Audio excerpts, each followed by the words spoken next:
What are you expecting from jobs during Trump's term, and of course, the inflation data that we're getting this week? Well, look, I mean, the fact that small businesses are finally hiring again, that's a huge deal. Animal spirits are back. There's a lot of optimism surrounding President Trump and his pro-business, pro-growth policies.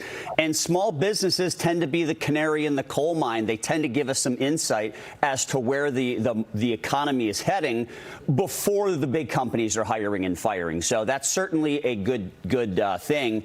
And small businesses are responsible for roughly 50% of our economic growth and 50% of the private workforce employment, which is good. Now, to answer your question, going forward over the course of the next several months, we are going to see some negative numbers come out of the government sector, right? So that's going to be an issue. But what I will tell you is that in the long run, that is going to be a very good thing because government employees produce nothing economically. There's no economic output. OK, all of the economic output comes out of the private sector. If you have fewer people working for the government, those people can now go work for private companies, help to drive economic growth, and we can start to get ourselves out of a lot of the fiscal issues that we're having right now as a country. Yeah, you're right. What do you think about President Trump eliminating or asking Treasury to eliminate making the penny? I think this is really interesting because the president says we're wasting money doing it. The U.S. Mint created 240 billion pennies, Mark. The New York Times noted in September that there would be nowhere to store that many pennies if they were actually in circulation anyway.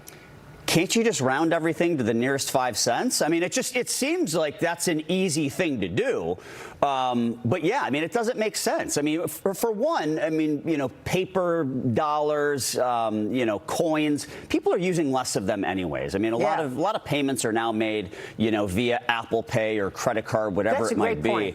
Look, I agree that producing all these pennies, it's not cost effective. It's costing more than they're actually worth. So well, let me tell you, if you round it up to the 5 cents, to the nickel, then you might be actually overcharging people, right? I mean, that's one thing. But you make the right point on electronic payments.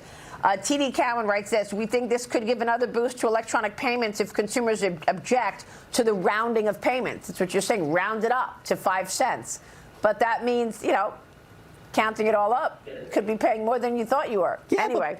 Businesses have the ability to charge whatever they want, right? They'll be worth something in 50 years if you save your pennies now. Good idea. Yeah.